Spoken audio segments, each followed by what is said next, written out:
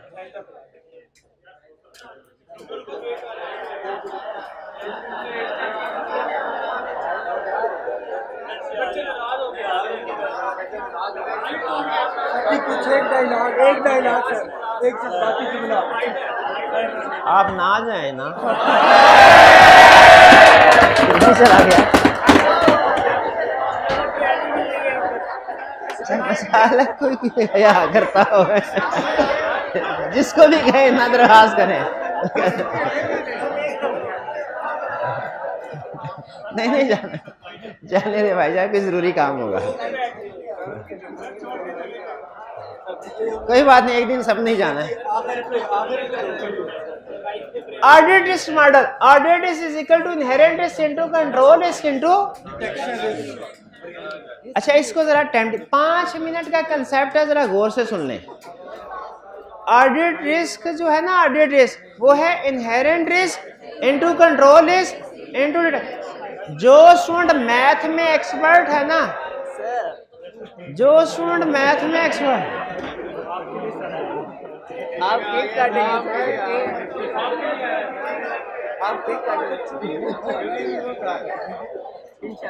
जो student math में expert है वो ये समझ रहे होंगे कि ऑडिट रिस्क इक्वेशन में हम इनहेरेंट रिस्क और कंट्रोल रिस्क और डिटेक्शन रिस्क को मल्टीप्लाई करके ऑडिट रिस्क कैलकुलेट करते हैं। नहीं, ऑडिट, इसमें सबसे अहम चीज इस इक्वेशन में यही है, ऑडिट रिस्क तो हमें पहले से ही पता होता है कि 5% के लगभग होगा। वो तो ऑडिट एंगेजमेंट में हमने पढ़ा था, रीजनेबल एश्योरेंस पहले ही पता। ऑडिट रिस्क का भाई सिर्फ थोड़ा सा टाइम देते, 15-20 मिनट जोर देते हैं, इसके बाद मैंने अगला प्रैक्टिस वैसे निपटा लो, वरना ऐसे वो हल्ला गुला करते रहेंगे, फिर टाइम बढ़ता रहेगा। उसके लिए एंड पे टाइम है, आप बेफिक्र रहें। अच्छा आगे सुने, इस इक्वेशन का फिर अगर ऑडिट रिस्क हमें पहले से ही पता होता है तो इस इक्वेशन का मकसद क्या है? इस इक्वेशन का मकसद होता है डिटेक्शन रिस्क कैलकुलेट करना, क्योंकि डिटेक्शन रिस्क की बेस पे हम सब्सटेंटिव प्रोसीजर डिसाइड करते हैं। याद रखें किसी भी ऑडिट में ऑडिट रिस्क हमें पहले से पता होता है 5% के लगभग होगा। वो दुनिया की हर ऑडिट एंगेजमेंट का ऑडिट रिस्क डिसाइड हो चुका है, 5% के लगभग होगा। इनहेरेंट रिस्क हम असेस करते हैं अंडरस्टैंडिंग ऑफ एंटिटी से, कंट्रोल रिस्क असेस करते हैं अंडरस्टैंडिंग ऑफ कंट्रोल से। तो फिर इन तीनों के बाद जो चीज रह जाती है वो क्या है? Detection risk. अच्छा जरा इसको थोड़ा मैथमेटिकली भी देख लेते हैं। ये आपके सामने जरा गौर कीजिएगा, एक कंपनी है, उसका एरिया ए है, जैसे सेल्स। सबसे पहले इनहेरेंट रिस्क असेस करेंगे अंडरस्टैंडिंग ऑफ एंटिटी से। इनहेरेंट रिस्क कितना आया? कंट्रोल रिस्क असेस करेंगे कैसे? Understanding of control. Understanding of control से पता चलेगा कुछ कंट्रोल स्ट्रांग है, कुछ वीक है। जो कंट्रोल रिस्क कौन सा है? जो वीक है, ये है control risk. Inherent risk assess किया अंडरस्टैंडिंग ऑफ एंटिटी से, कंट्रोल रिस्क असेस किया अंडरस्टैंडिंग ऑफ कंट्रोल से, दोनों को मल्टीप्लाई किया तो क्या बना? Risk of material misstatement. पढ़ा था ना, रिस्क ऑफ मटेरियल मिसस्टेटमेंट। ये देखें मल्टीप्लाई करके साथ साथ चेक करते जाए, 60% इंटू 20% 12% ही बनता है। अब ऑडिट रिस्क पहले से सेट हुआ है 4.8%। रिस्क ऑफ मटेरियल मिसस्टेटमेंट हमने कैलकुलेट कर लिया, ऑडिट रिस्क पहले से सेट हुआ है, तो फिर मकसद क्या होता है? डिटेक्शन रिस्क कैलकुलेट करना। कैसे कैलकुलेट करेंगे? डिवाइड कैलकुलेट करके देखें, ऑडिट 40% ही आया। फिर से एरिया बी है, इनहेरेंट रिस्क फर्ज करें, इसमें भी 60% है। कैसे इनहेरेंट रिस्क असेस किया हमने? अंडरस्टैंडिंग ऑफ एंटिटी से। फिर इसके बाद अंडरस्टैंडिंग ऑफ इंटरनल कंट्रोल, इससे क्या किया हमने? कंट्रोल रिस्क असेस किया। अब की बार इंटरनल कंट्रोल की अंडरस्टैंडिंग ऑफ 10 की, वो 20% स्ट्रांग थे, 80% वीक, तो कंट्रोल रिस्क कितना हुआ? 80%। तो अब inherent risk 60, control risk 80, risk of material audit risk same ही है 4.8।